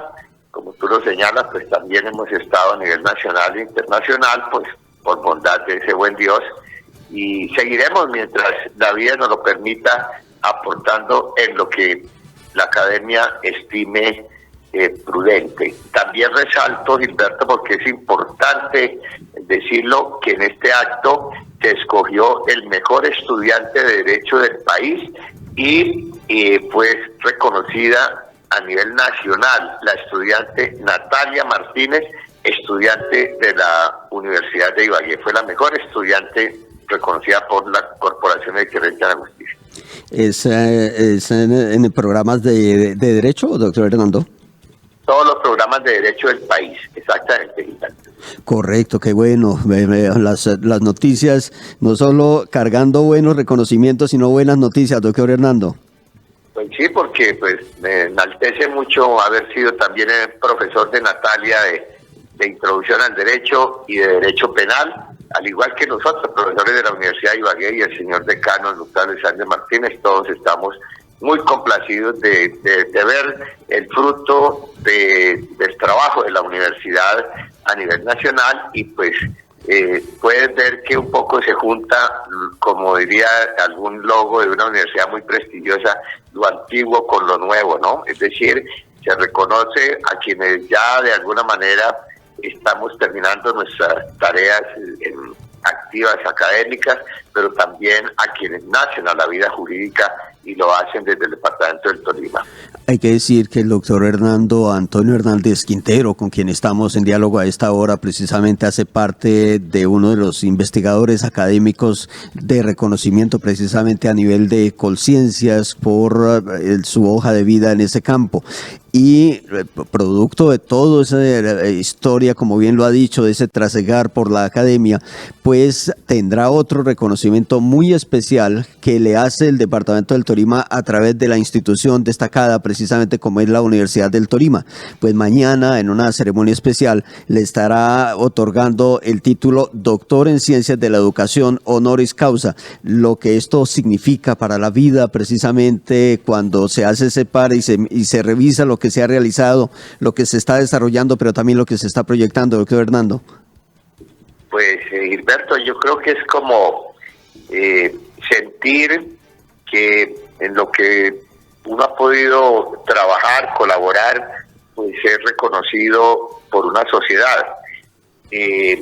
Tú sabes que pues yo adelanté mis estudios de doctorado en Derecho, que es mi actividad profesional, pero nunca pensé que fuera a ser exaltado por una universidad como la Universidad del Tolima, a la que tanto afecto le tengo, primero porque pues allá fue estudiante y profesional mi hermano Oscar, pero también porque yo he sido profesor de la Universidad de Ibagué del Tolima desde el momento en que se creó la Facultad de Derecho, cuando fui uno de sus primeros profesores en la materia de Introducción al Derecho, y sigo siendo en este momento profesor de posgrado de Derecho Administrativo en esa casa de estudios. Entonces, un doctorado honoris causa en educación, pues creo yo que es un reconocimiento muy grande para quienes nos hemos dedicado a esta actividad desde siempre, ¿no? Yo tengo que decir, Gilberto, porque pues desde luego tú lo has dicho con mucha generosidad, en mi hoja de vida pues está la de haber sido funcionario del Banco de la República por más de 23 años y gerente en la ciudad de Ibagué, pero yo siempre alterné mi actividad profesional de banquero, digámoslo, con profesores en las universidades de Bogotá, y al llegar a la universidad, a Ibagué como gerente, me interesé con un grupo de amigos por crear la Facultad de Derecho en la Universidad de Ibagué, y allí he estado todo el tiempo, de tal manera que de alguna forma siento que lo que se está mencionando, lo que se está reconociendo hoy por la universidad, es haber trabajado durante muchos años en la academia, en la enseñanza del derecho.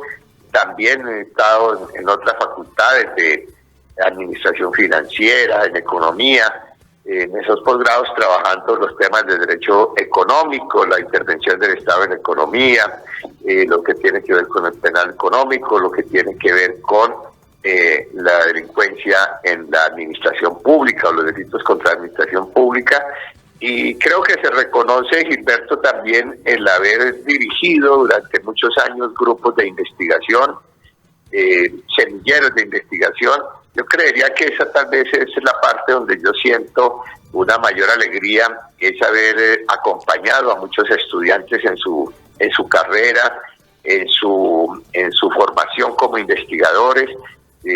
Inclusive recientemente el doctor Carlos Forero recibió su doctorado en la Universidad de Santo Tomás de Tunja, yo fui su director, y tengo para contar casos como el de Carlos o el de Juan Manuel Barrero, que he sido director de su tesis de pregrado, profesor de ellos, director de sus tesis de maestría y recientemente de sus tesis de doctorado. Entonces es como una vida acompañando a otras vidas, lo que me hace inmensamente feliz, agradecido con Dios que me ha regalado la vida, que me ha dado la salud, con mi familia que me ha acompañado, Gilberto, y tú lo sabes, con tanta devoción, con tanto afecto durante toda esta carrera en la vida, pero también con mis amigos, con los periodistas que siempre, Gilberto, han mencionado mi nombre y han reconocido las actividades que desarrollamos.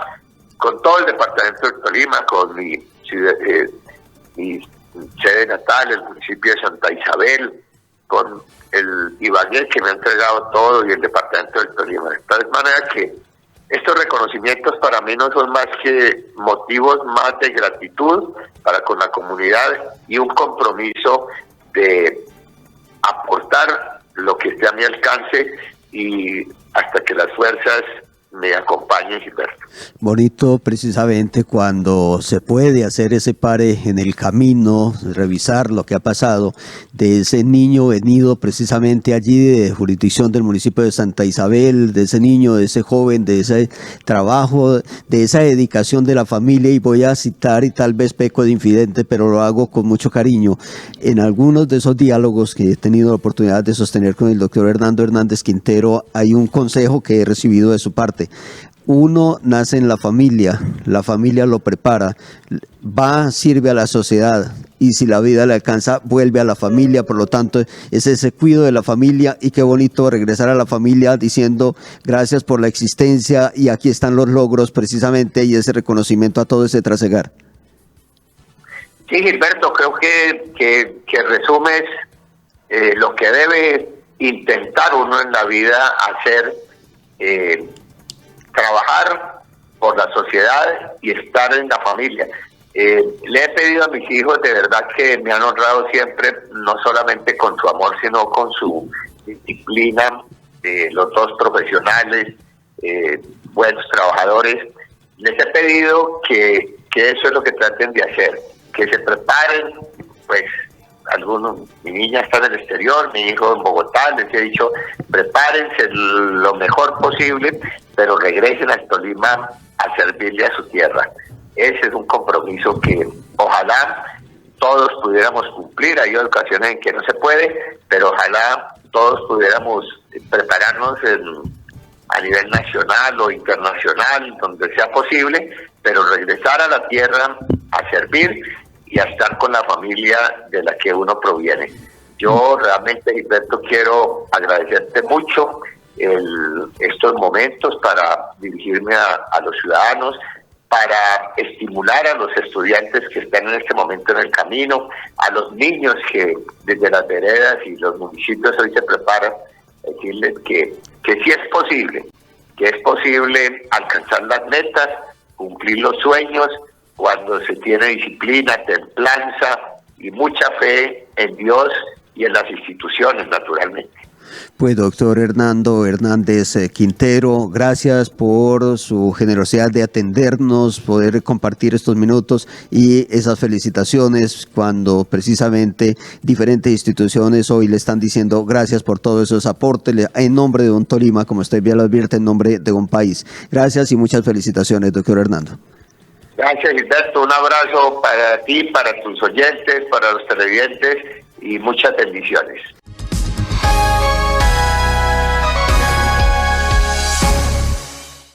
El cambio climático es una realidad y ya lo sentimos en Cajamarca, Rovira, Ronces e Ibagué. Lluvias torrenciales, sequías, vientos fuertes y cambios bruscos de temperatura están afectando el bienestar de las comunidades y la biodiversidad. Según la FAO, estos municipios están entre los de mayor riesgo y vulnerabilidad climática en el sector agropecuario del departamento del Tolima. Pero una agricultura amigable con el ambiente, sin uso de agroquímicos, sin mecanización del suelo, cultivos asociados y suelos con cobertura y semillas nativas son algunas de las estrategias para afrontar los retos del cambio climático. Una campaña de la Corporación Semillas de Agua y Comité de Seguimiento de la Cuenca del Río Coello. Llegó el sabor, Nico Cervantes. ¡Ajá!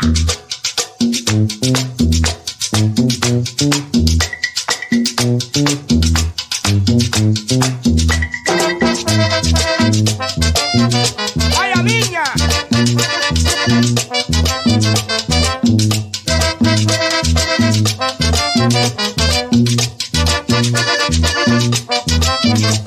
En un baile que yo estaba, tocaban los corraleros, las pavitas a montones le gritaban desde lejos. Suéltala, ajá, pa' que se defienda. Así es que, suéltala, por ahí nada más. Ella baila sola, rico niño. Suéltala, ajá, pa' que se defienda. Mira, suéltala, suéltala. Ella baila sola. Estando yo en una fiesta, tranquilo me divertía. Las chicas a cada instante de esta manera decían: suéltala, upa, pa' que se defienda. Sabor a caña. Suéltala, ajá, y ella baila sola. Mira, oye, suéltala, suéltala, pa' que se defienda. No me digas, suéltala, rico, y ella baila sola. En Caracas, Maracaibo, Barquisimeto, Valencia, la gente cuando ve a Quique le gritan con insistencia: suéltala, oye, pa' que se defienda. El nuevo Jumbo El Vergel está aquí. Ven y disfruta la mejor experiencia de compra con toda la calidad y frescura. Visítanos en el Centro Comercial Vergel Plaza. Nos alegra de encontrar personas que no solo imparten conocimientos, sino que adicionalmente dejan testimonio de los mismos. Y es, por ejemplo, el de dejar libros que sirven para la consulta. Y uno de ellos, hablamos de un periodista, de un hombre dedicado a la literatura, que entonces, entre otras, tuvo un periódico que se llamó Prensa Nueva, pero además es autor de varios libros. Sí, José Carvilio Valderrama, vinculado con la emisora La Voz del Tolima muchos años, ¿no? Siempre ha estado ahí como invitado especial y por supuesto, pues en esta oportunidad, cuando ya, digamos, tiene toda una vasta experiencia como escritor, como periodista, sigue al lado de emisoras como esta que le permiten a los ciudadanos, a los escritores, a los músicos, pues tener la oportunidad de seguir expresando todo ese talento.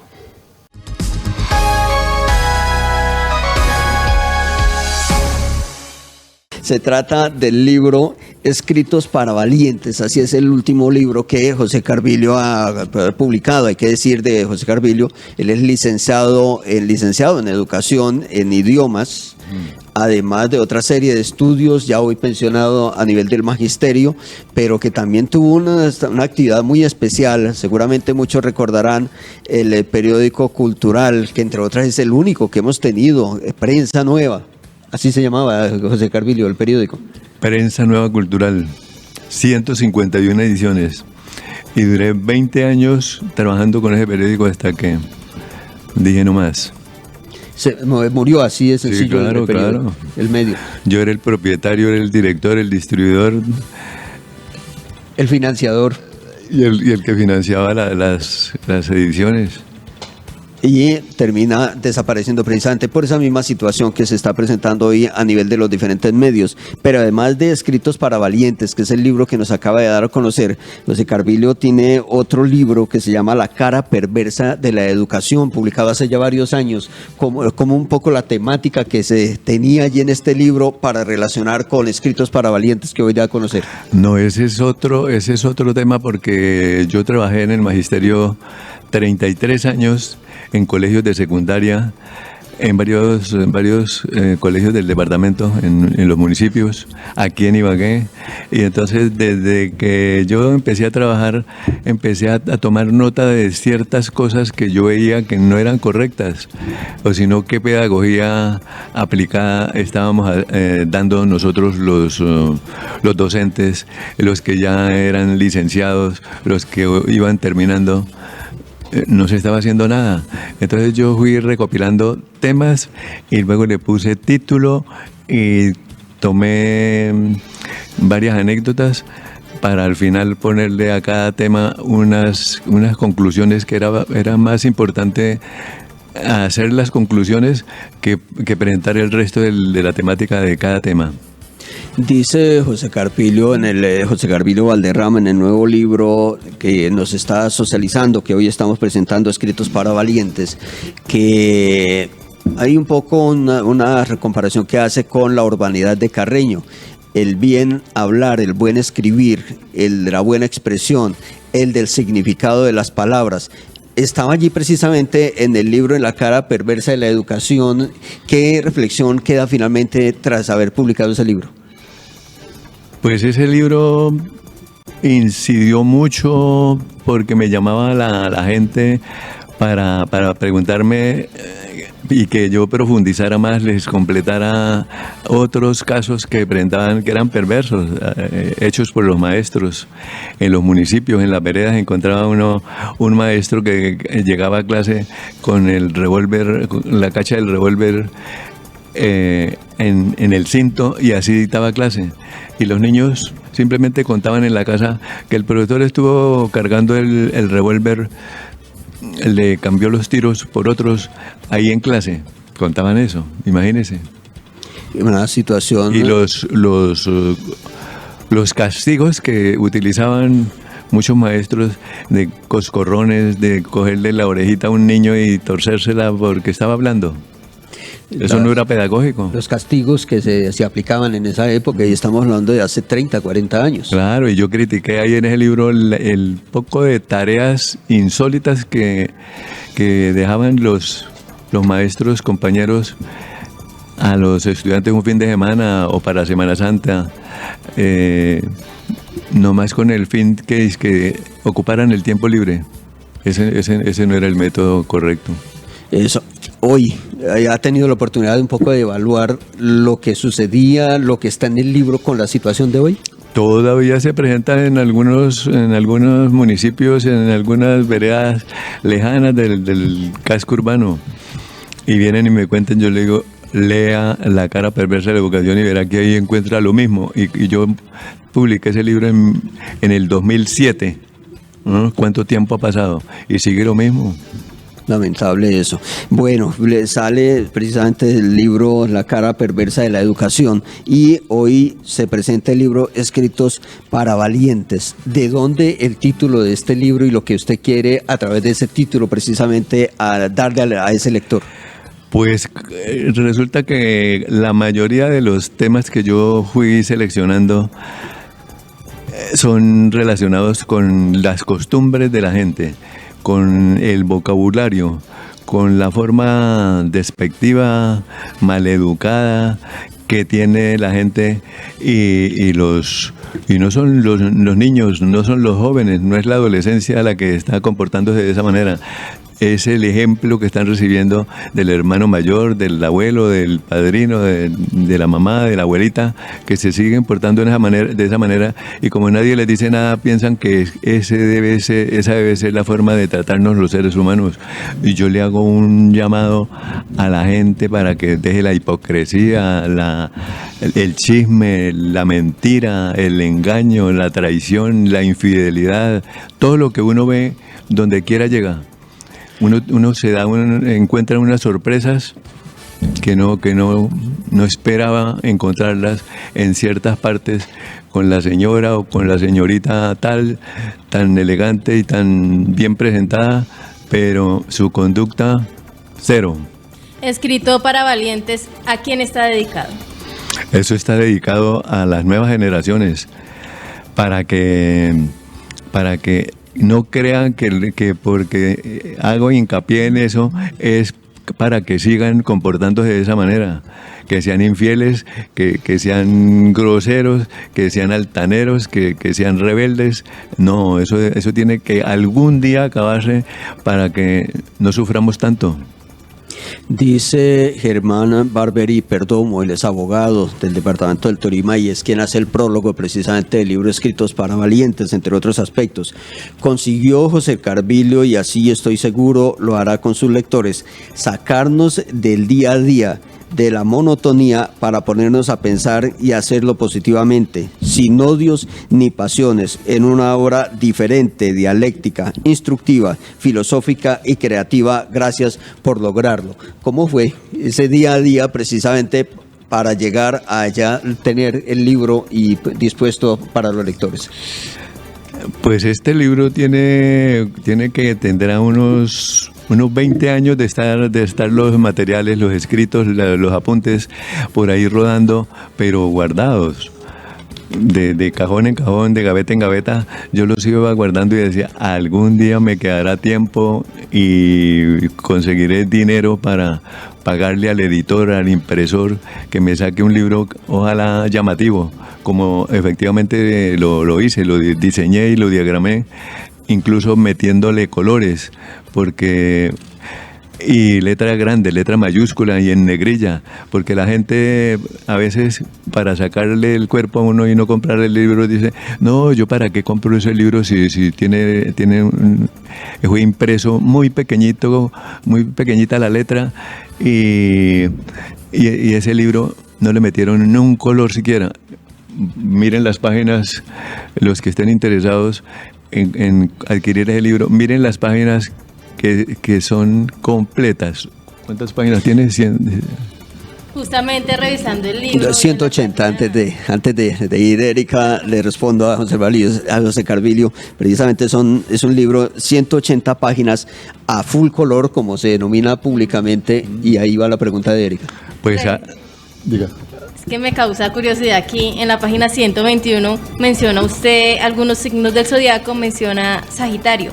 Dice, Sagitario es muy constante, persistente cuando quiere algo, lo hace en forma sutil para no recibir un no como respuesta, pero insiste en lo que le haga falta. Si lo hace es porque está seguro de que antes o después lo conseguirá, lo tendrá en sus manos. ¿Por qué Sagitario? Porque yo nací el 7 de diciembre, entonces corresponde al signo Sagitario. Y a mí yo por eso tengo más amigos que enemigos. Todos tenemos enemigos, incluso ocultos. Me considero que yo no tengo enemigos. Y persistente cuando quiere, como dice. Ay, más constante que un coto. Yo lo que me propongo hacer lo hago. Se trata de un libro que precisamente recoge muchos pensamientos, unos de autoría propia, es decir, de José Carvillo, pero otros son de los filósofos, de los teóricos, de los poetas en términos general, que precisamente están consignados. Y por ejemplo aquí tenemos uno de ellos: no eduques a tus hijos para que sean ricos, fórmalos para que sean felices, así sabrán el valor de las cosas, no el precio. Frase de Víctor Hugo, y así sucesivamente se encuentra en el libro. Sí, se convierten en frases célebres que las encuentra uno en las paredes, en las carteleras de los sitios donde hay alguien encargado de recordarle a la gente qué es lo que debe hacer y qué no debe hacer.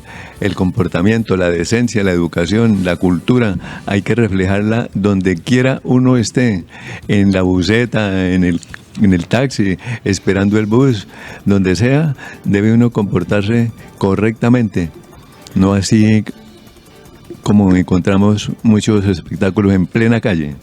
Ahí en el libro están consignados escritos de personalidades muy destacadas del departamento del Tolima que precisamente se han referido al libro. Por ejemplo, encontramos a Polidoro Villa Hernández, quien fuera gerente del Banco de la República, a José Hernán Castilla Martínez, que entiendo es el empresario, el comerciante. José Hernán Castilla Martínez. José Hernán Castilla Martínez es un filósofo que está trabajando en el magisterio en esta época. Es más o menos un joven. Fue uno de los que leyó el libro antes de publicarlo. Lo leyó todo para poder escribir hacer una reseña prácticamente, o dar un concepto de cómo le parecía el libro. Entonces, por eso incluí varias. La mejor nota es la de el doctor Germán Barberi Perdomo, que la alargó y le hizo análisis de todo y trató de presentarme como en una radiografía, como soy. Ahí encuentro aquí un escrito, por ejemplo, del profesor Ancísar Castaño, un docente que además de su actividad en las aulas es pintor, es una persona dedicada al teatro. Se acaba de pensionar ya por precisamente tiempo, ya no le permitieron continuar, pero que deja múltiples enseñanzas. Lo que eso ha significado para José Carvillo Valderrama en la publicación del libro. Pues yo llamé por teléfono a amigos que sé que se quedan dormidos tarde de la noche leyendo. Gente que de verdad se está nutriendo de lo que las teorías y los conceptos y las decisiones que traen algunos libros para inculcarle eso al lector. El libro Escritos para Valientes, que acaba precisamente de dar nacimiento que en la capital del departamento del Tolima. Quienes estén interesados, ¿cómo tener el libro? La forma más sencilla es... yo no incluí el número de teléfono, porque me enloquecen y no me dejan hacer las cosas que estoy haciendo en este momento. Entonces, más bien a través del correo josecarvillovalderrama@hotmail.com. El que esté interesado, pues que a través de ese correo me escriba y me diga que está interesado, y entonces yo le digo que me envíe el valor del libro. ¿Qué es cuánto? 65,000 pesos. Y la gente dirá, uy, pero tanta plata, pero más plata gastan los padres de familia los fines de semana tomándose la pola con los amigos, despilfarrando el dinero. Y ese libro es, ahí en algunos de los conceptos que dan, dicen que ese libro tiene como unas indicaciones a la manera de la Biblia, que porque habla de todo, que cuestiona lo malo. Una guía de vida. Una guía de vida, sí. La comparan con las enseñanzas de Carreño, el autor del Manual de Urbanidad. Por lo que yo insisto tanto en la forma como se comporta la gente, cómo responde, cómo no saluda, cómo gritan, cómo tratan a los demás, porque ellos tienen dinero, tienen poder, tienen influencias, quieren llevarse por delante a todo el que encuentran y no respetan, no tienen en cuenta lo más elemental que es el comportamiento. Escritos para Valientes es sin duda un libro muy interesante, no solo porque vistosamente es agradable, se resalta pensamiento por pensamiento, no todos tienen el mismo color, se ha dedicado el autor a eso, precisamente a mostrarle un color diferente a cada pensamiento, cada reflexión, y es eso precisamente, cada una de estos escritos nos deja un mensaje, que es lo que tal vez el autor quiere que conozcamos y que lo apliquemos, ¿no? Sí, y yo le incluí colores así bien vistosos en cada página para que no me digan que no, ese libro no lo mira mi niña o mi niño porque no tiene colores. Pues ahí, que alcancemos a apreciarlo. Ahí tienen las páginas en la cámara. Y fácil de leer porque está en mayúscula, y a colores. Correcto, ahí está el libro, precisamente la forma como está diseñado. Hablar de José Carvillo, le decía al comienzo, no es solo hablar del aspecto de la educación, del aula, en la clase, del recorrido por diferentes municipios del Tolima. Y voy a resaltar una crónica que hizo José Carvillo estando aquí como colaborador en La Voz del Tolima y se relacionó con algo que me atrevo a decir no ha cambiado. Y es la ocupación del famoso terraplén del puente de Belén que se conoce en la carrera quinta entre las calles, o entre la carrera quinta con séptima por la calle décima. Pues allí José Carvillo hizo visible un aspecto en esa época, y yo estoy hablando por allá de los años 89, 90 tal vez. En esa época hizo visible cómo el puente se convirtió, la parte baja del puente se convirtió en el hogar de quién sabe cuántas personas. ¿Recuerda usted eso? No, exactamente no recuerdo qué era lo que yo quería resaltar o denunciar para que las autoridades pusieran atención a eso. Pues yo sí le recuerdo, que veas, lo que el autor perdió en la memoria, yo sí recuerdo porque estaba haciendo parte del equipo periodístico y se mostró cómo precisamente la parte baja se convirtió en el hogar de habitantes de calle, y lo que hizo Carvillo fue mostrar y hacer visible. La gente pasaba por allí y se sentía el olor, pero nadie se atrevía a mirar qué era lo que pasaba. Pues Carvillo se metió allí y conversó con ellos y conoció qué era lo que pasaba. Sin embargo, la situación, tal vez le pusieron unos muros para evitar en ese momento que se continuara ocupando, pero hoy, bueno, ojalá con los trabajos que están haciendo se recupere realmente este espacio de la ciudad. Bueno, y antes de que termine usted con esta nota, a través de esta invitación que me hace, de la cual le agradezco, quiero contarle que tengo ya terminado otro libro que se llama Oraciones para Todo. Es un libro que trae mucho color porque trae fotos de ángeles, de los arcángeles, de la Virgen, de los crucifijos, de las diferentes vírgenes. Pero ese no tiene 191, tiene 260 páginas. Correcto. ¿Hace cuánto tiempo dejó de ejercer la docencia, José Carvillo? En el 2007, que ya me iba a pensionar, entonces renuncié.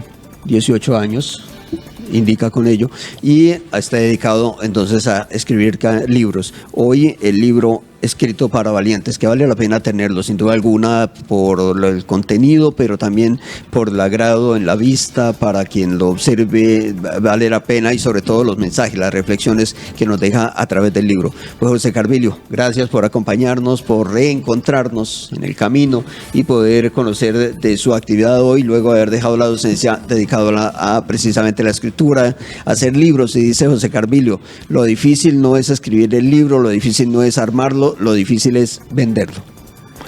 Bueno, de todas maneras, yo pensé que era una nota más cortica la que iban a hacer aquí conmigo. Pues le agradezco, Gilberto y Erika, que me la encuentro todavía aquí cuando yo salí de La Voz del Tolima. Les agradezco y les repito que momentos como estos no los logra uno levantando un limonero de la calle. Tiene uno que hacer algo que se note para que lo tengan en cuenta y resalten el producto, que es lo que ha hecho Gilberto aquí en esta hora, en este rato, en La Voz del Tolima. Muchas gracias. El libro fue publicado en el mes de julio. Desde esa época estaba invitado, luchamos hasta que al fin logramos tenerlo aquí. Gracias, Calvillo, por aceptar esa invitación y por compartirnos precisamente este trabajo, como es el libro Escritos para Valientes. No, yo le repito los agradecimientos porque esto tiene que verse en las llamadas o en lo que me diga la gente que encuentre por la calle sobre el libro, si están interesados en adquirirlo, porque es un libro que no va a ser un libro más en la biblioteca, sino para pasar una tarde con amigos, con amigas, con estudiantes, leyendo y analizando, y cada uno que opines qué entiende de cada texto de esos.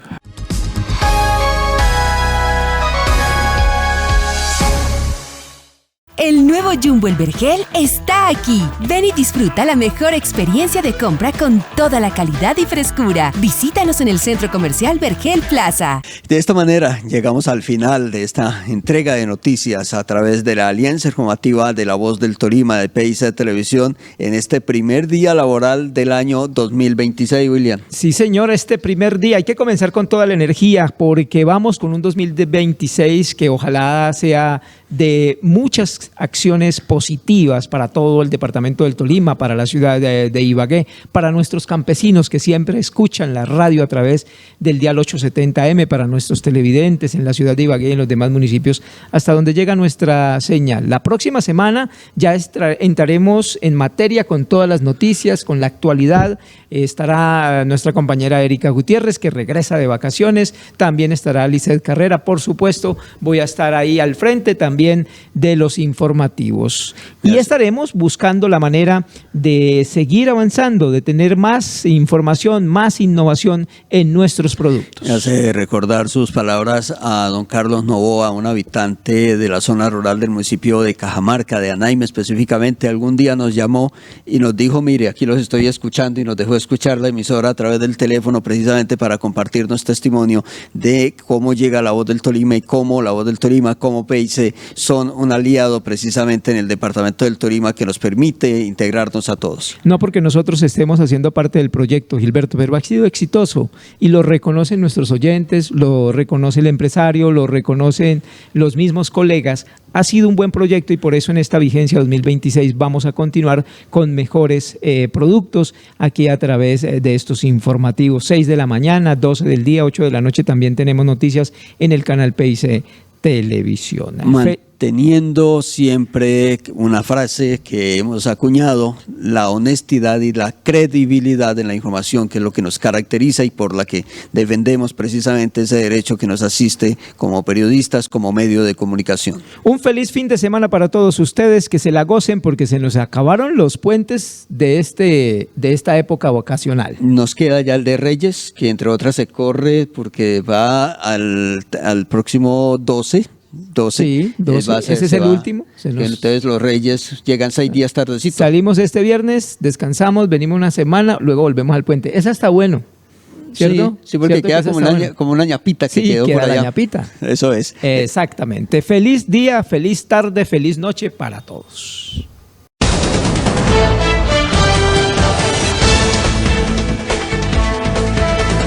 Estas fueron las noticias de la Alianza Informativa de La Voz del Tolima y PIC Noticias.